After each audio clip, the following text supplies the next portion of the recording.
So lunch hari ni 2 sudu nasi, 3 ekor ikan selah goreng, sambal terung pipit ikan bilis and paku rawai. Bismillah.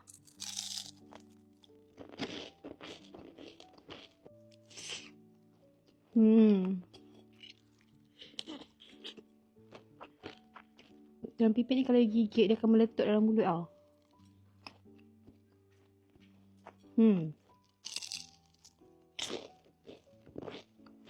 Sebab ikan I dah habis je. Kalau tak aku makan 5 ekor ikan ni.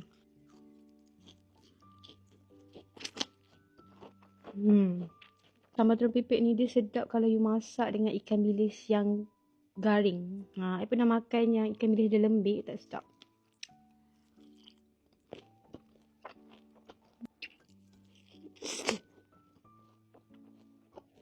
Bagi I kan, ikan selah ikan paling sedap yang I pernah rasa. Isi manis and lembut. Masak lama-lama pun isi dia tak keras.